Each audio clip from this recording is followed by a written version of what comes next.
Can you... May office na. Go, go, go. All right, guys. Good morning. All right, so we are done in elimination, right? We are done. Okay. So now this is the last method that we tackle about a system of linear equation with two variables. This is called substitution. Everyone say substitution. So when we say substitution, this is again, this is the last method that we're gonna use in solving a system of linear equation with two variables. So now we have 4 steps. Okay? So we just have a 4 step on how to solve or substitute a pair of equation. Okay? So, for example, for the step 1, we need to solve a one variable. Okay? So, by doing substitution, this one for variable. So, next is, you can pick an easier equation if your goal is x or y. So, you can pick to make it easier for the step 1. You need to solve a one variable. Step 2 is substitute. Step 3 is solve the equation. And the step 4 is plug back into other variable. Okay, let's have an example here. This one. All right. So when we solve by doing substitution, first is we need to solve a one variable. Okay? So in this case, we already have one variable, right? We have already one variable.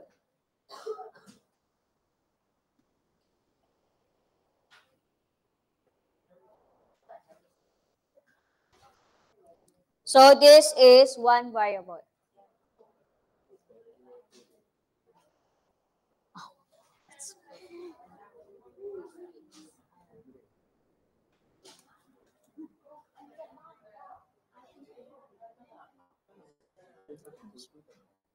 All right, so one variable, the word substitute, right? So the step 1 is done, okay?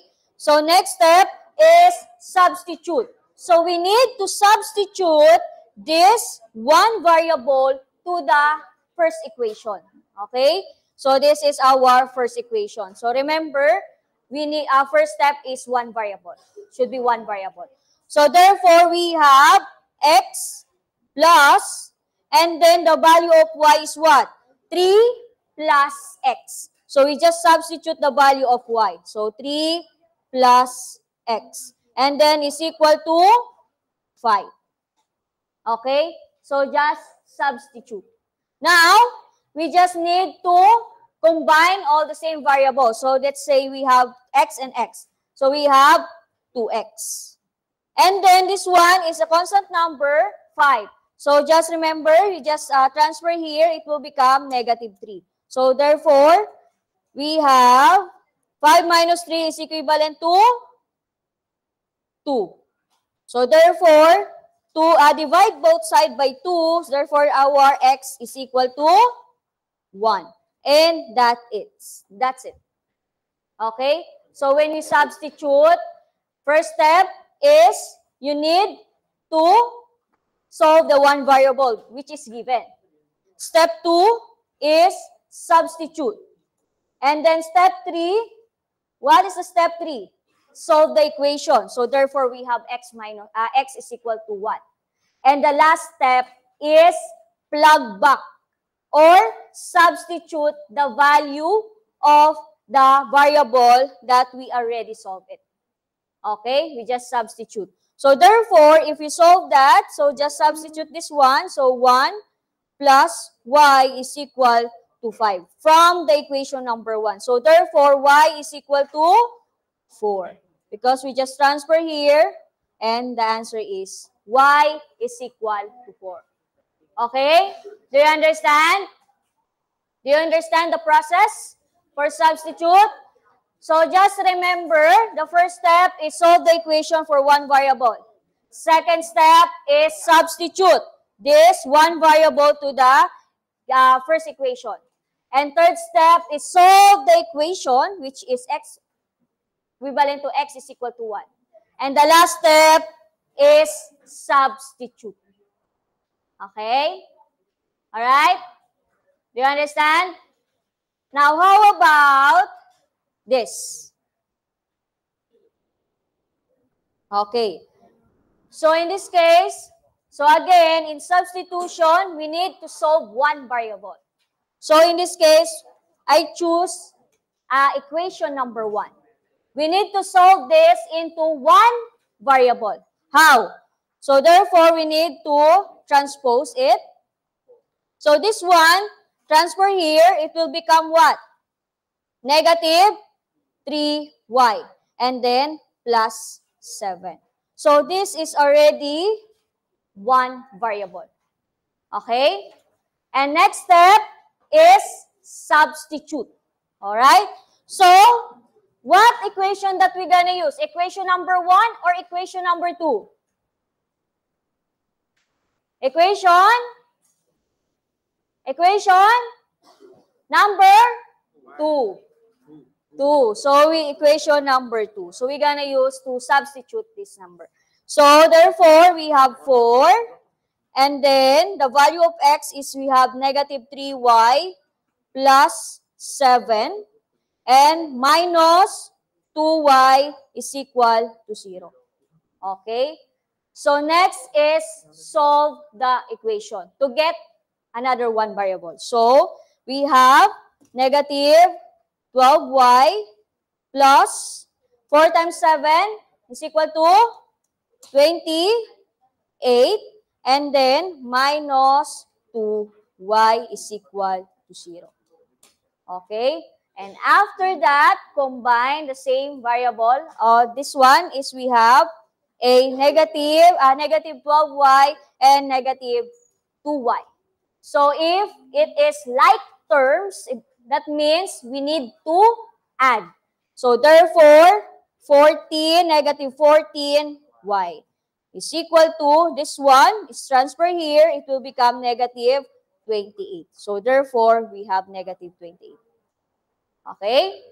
And then, divide both sides by negative 14. So, y is equal to 2. So, this is a negative, so that's why the answer is positive. Okay. So, next is we need to plug back to find another variable.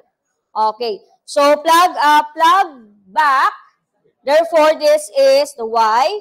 So, I can choose the equation number 1, which is 3y plus x is equal to 7. So, value of y is 2. And then, plus x is equal to 7. So, therefore, we have 6 plus x is equal to 7. So, x is equal to 1. And that's it. Alright? Easy? Alright. So, that is how we solve a substitution. Just remember, solve one variable. Next is substitution. Next is solve the equation. And next is plug back to get the another variable. Okay? Alright. Now, how about this? How about that? So, in that case, we have our first equation is 6x minus 2y is equal to 8. The second equation is 2x is equal 8y minus 34. How to solve the one variable? Okay? So, let's say I choose the second equation. We need to solve a one variable. So, therefore, we need to divide both sides by 2 to get the one variable, which is x. Okay? So, therefore, we have 2x is equal to 8y minus 34. Divide both sides by 2. So, therefore, we have x is equal to 8y minus 34 divided by 2. Okay? So now, try on your notebook, just 2 minutes. Try to answer that one. If we have look like that, how to solve it? Just substitute. We already know the one variable now. Solve by substitution.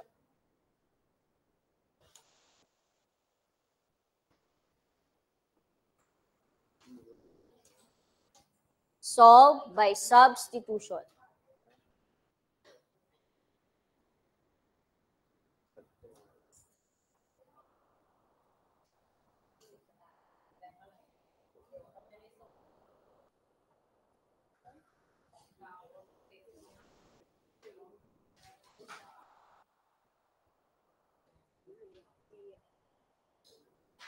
Substitute the value of x. From what equation? We substitute that to equation number 1.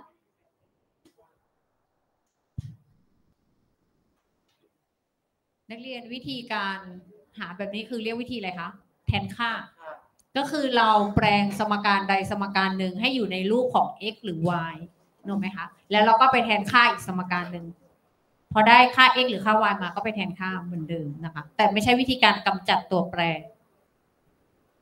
ข้อนี้ที่เชื่อให้ทำก็คือถ้านักเรียนย้ายข้างไปx เท่ากับ 8y ลบ 34 ส่วน 2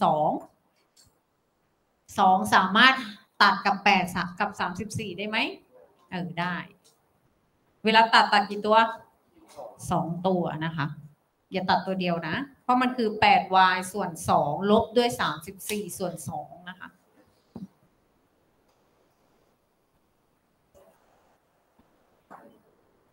ได้ยังตอบตอนนี้น่าจะได้ค่า y มาแล้วนะ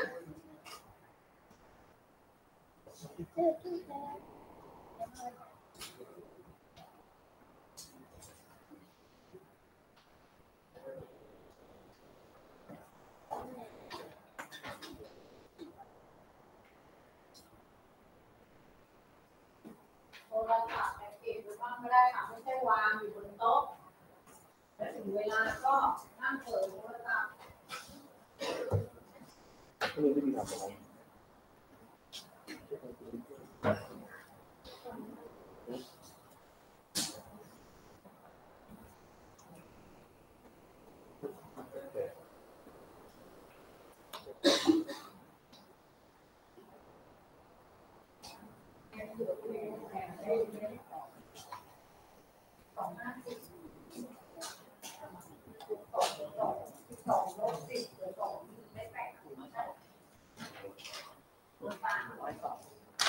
ลองได้คำตอบแล้วลองตรวจคำตอบดูเขาถูกที่เรา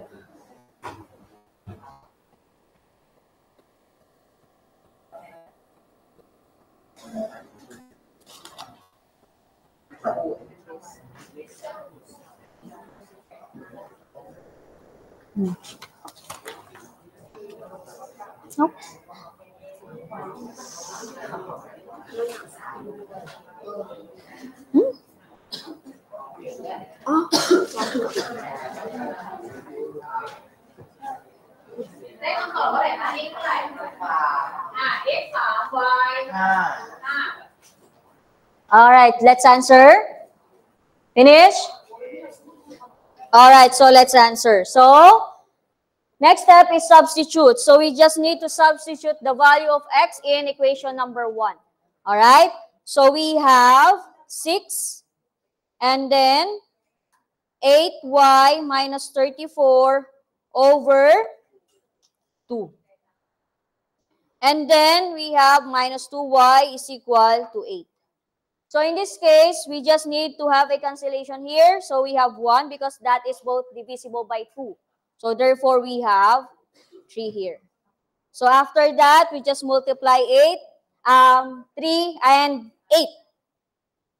So we have 24y. And then after that, minus 34 times 3, 102.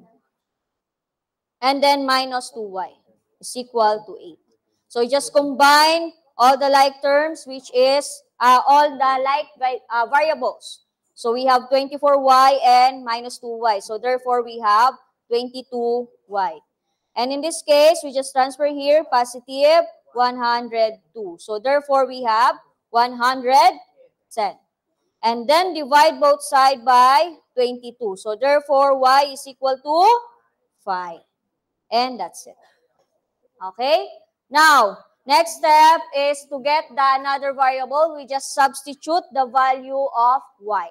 So therefore, we have, I use the equation number 2.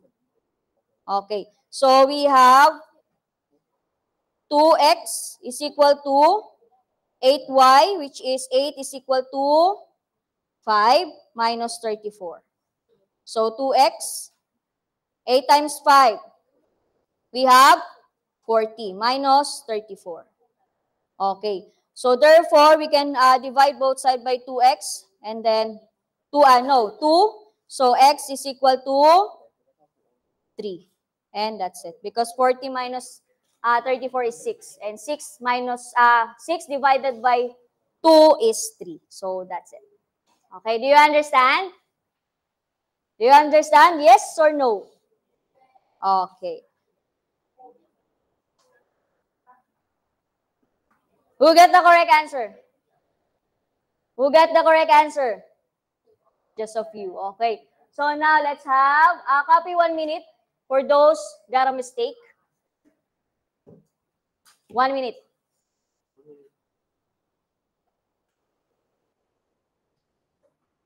And for those students got the correct answer, just don't copy.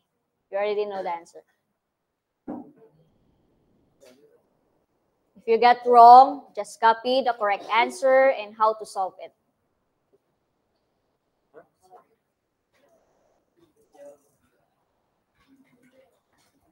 Easy.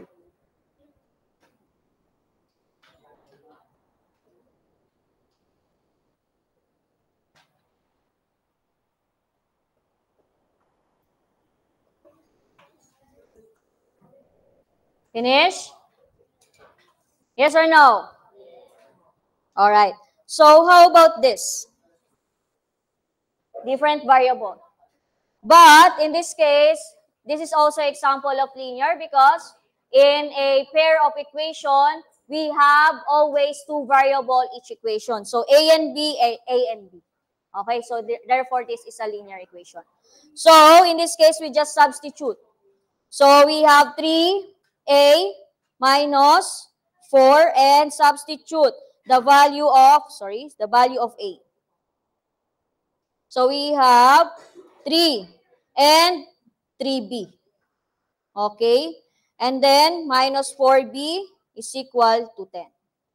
So just substitute that. So after that, just multiply 9b is equal to 4b and then equal to 10. And then we have 9b minus 4b is equal to 5b. And then 10. Divide both sides by 5. So the answer is 2. And this is the easiest part because we just substitute the value of b by this equation number 1, right? So therefore, a, 3 times the 2, so a is equal to 6. And that's it. That is very easy on how to solve it if this is our linear equation. But again, this is also example of system of linear equation because it has a 2 variable in each equation. Same. All right. So next is, how about this?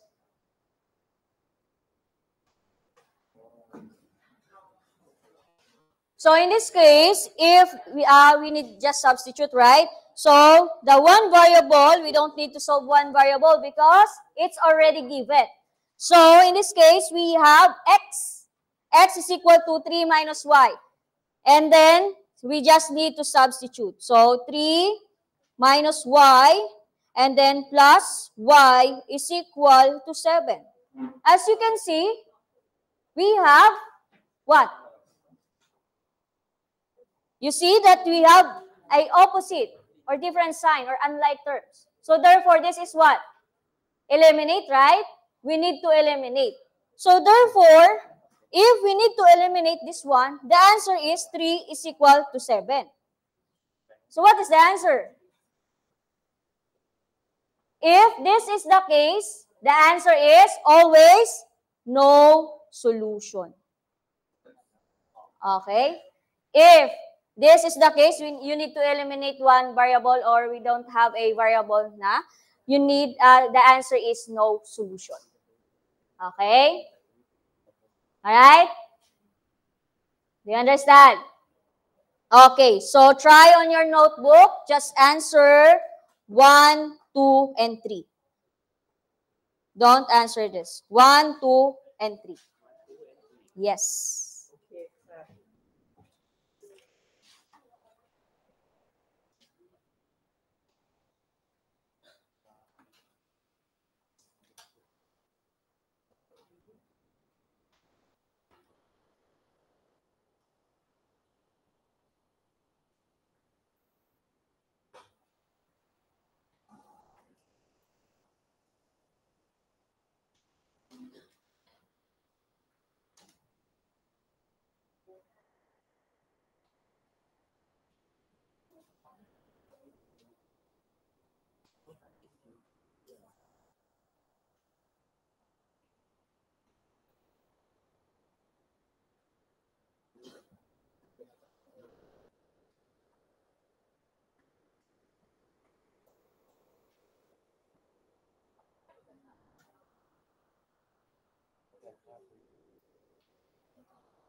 How about you?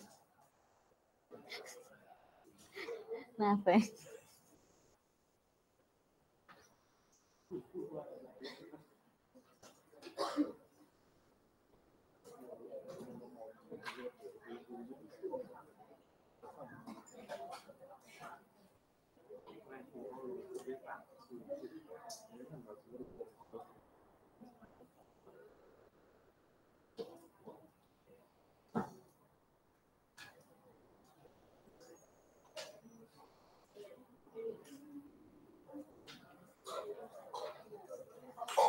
Check number 2.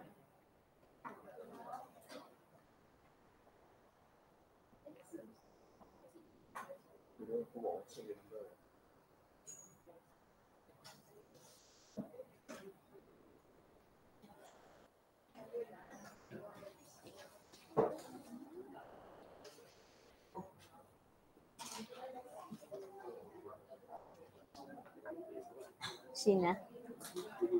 Did you see the mistake?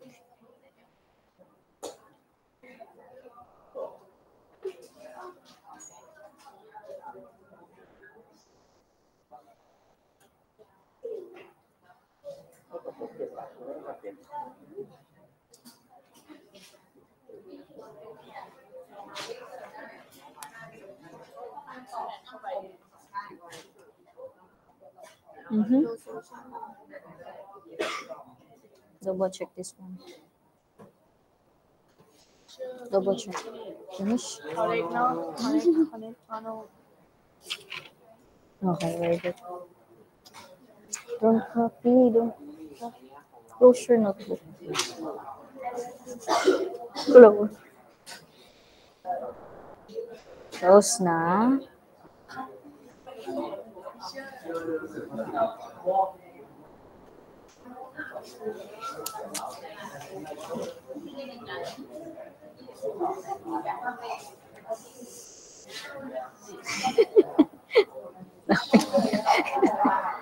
Now you know. Now you know. How?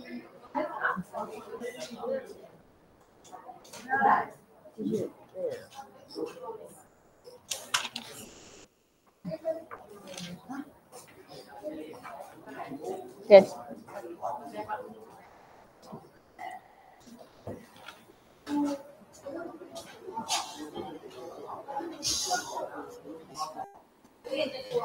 You know.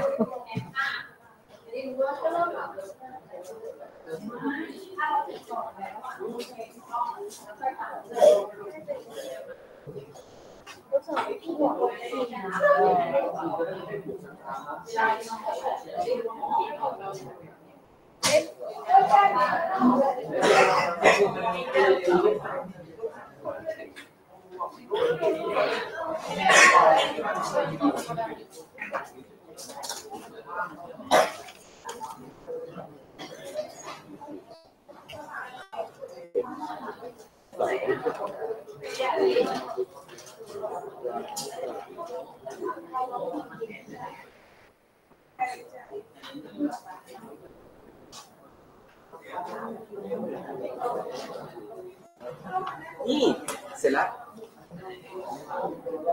ใช่ไหมพี่2 กับ 1ใช่ไหมข้อไหนนะทิมอะไรนะเนี่ยข้อ 1 โอเคข้อ 2ไม่คือทำเองที่ตัวเองเนี่ย I need your records. มีผมจ่ายเองที่คือแบบคือเก่งคนเยอะเนี่ยยอมรับนะพวกนี้มันซื้อเลยไอ้โกงนี่ใส่ซื้อเอง Finish. เขาซ่อนไม่ต้อง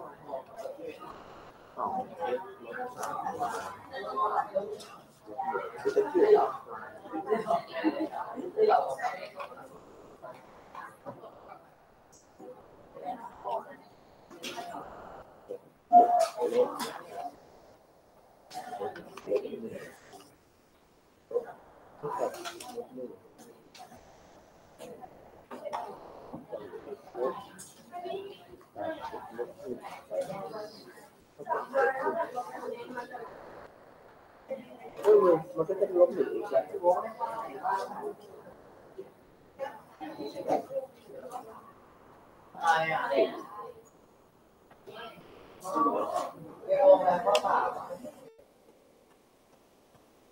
3 minutes. You need to exchange your work with your seatmate, ha? 3 minutes.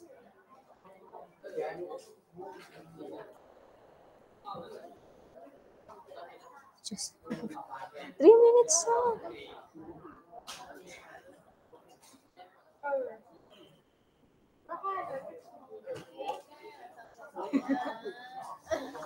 Okay, very good. How about 2? Ano? 2. Okay, very good.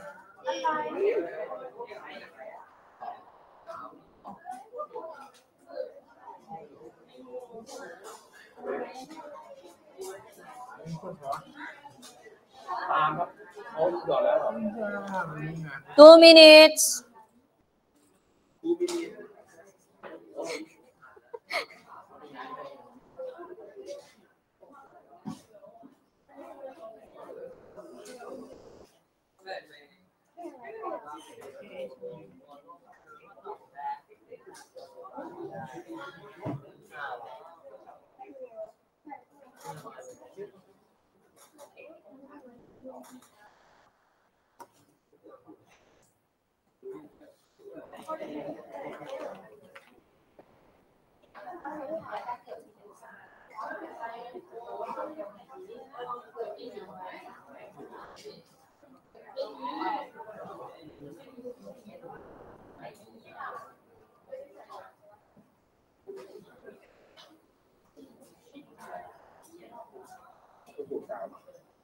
One minute.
All right, so let's check.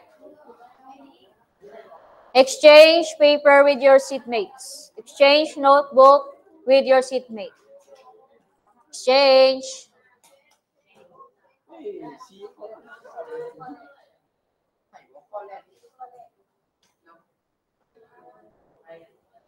All right, so let's answer for number 1.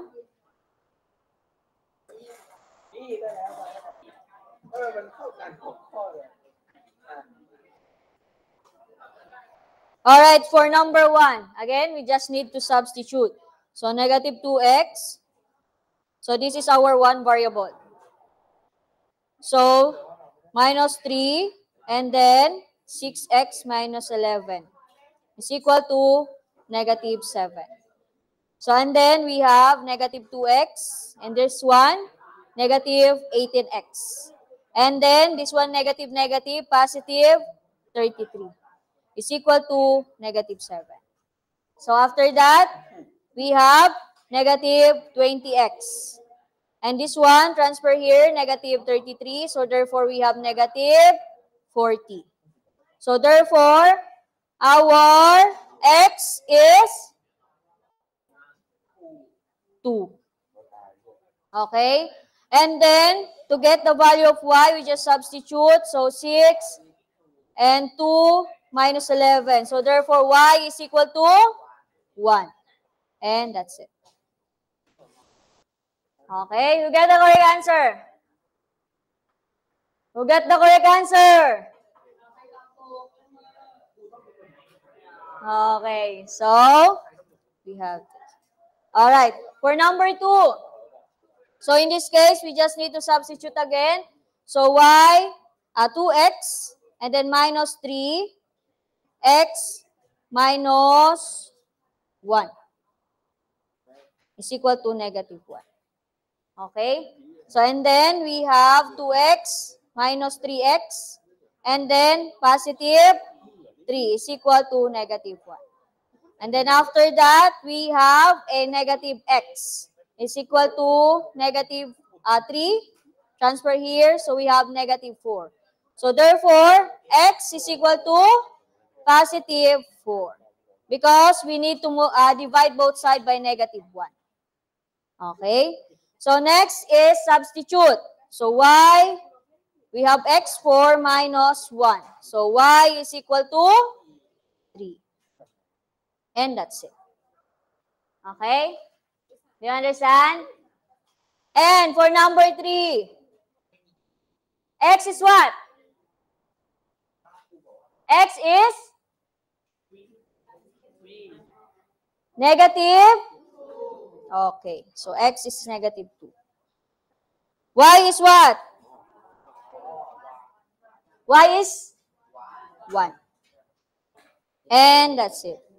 Okay, so when I call your student number, just state your score. So that is 3 points, okay? 3 points. All right, for number 1. 1, 2, 3.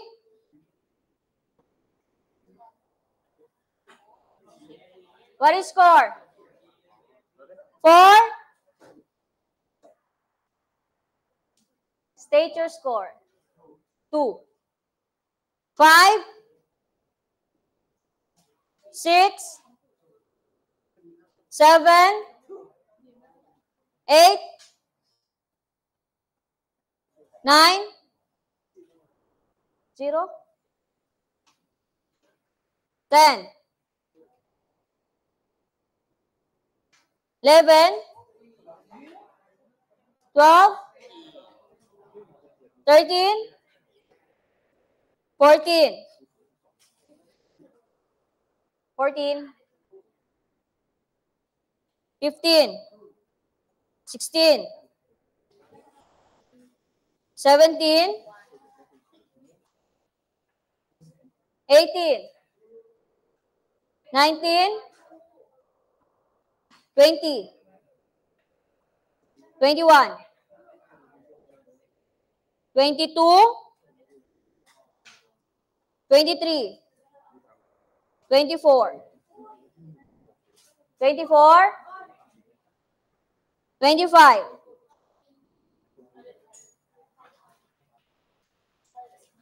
26. 27.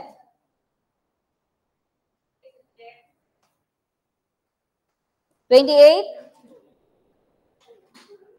29. 30.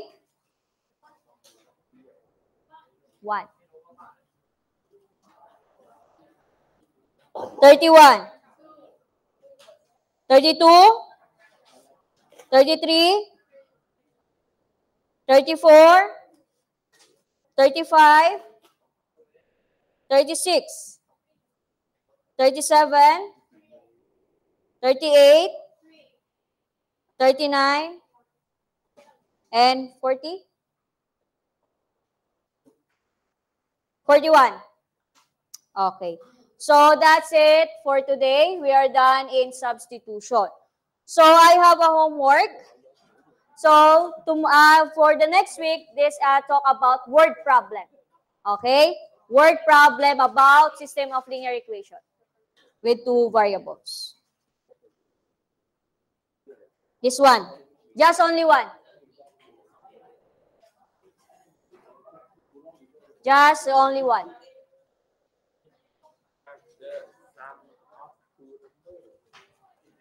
That is your homework.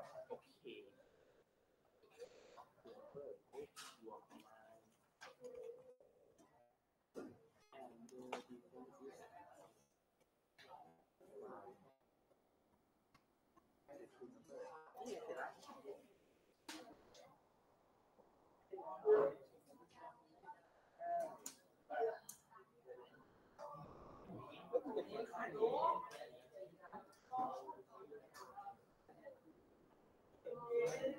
ัดไว้ตัดไว้ต่อไว้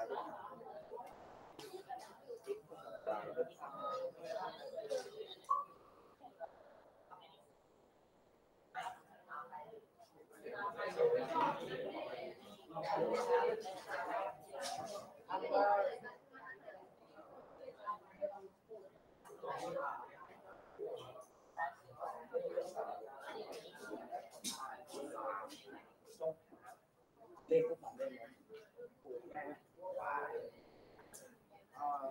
ซีหาร y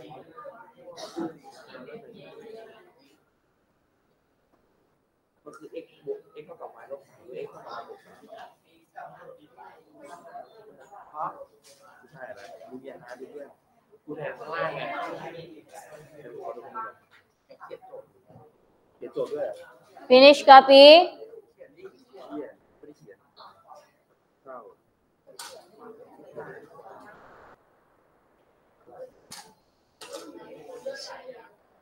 They just started reading.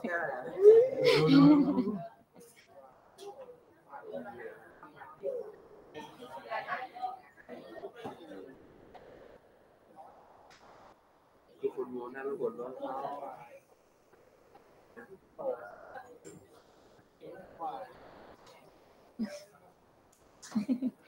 Let's home.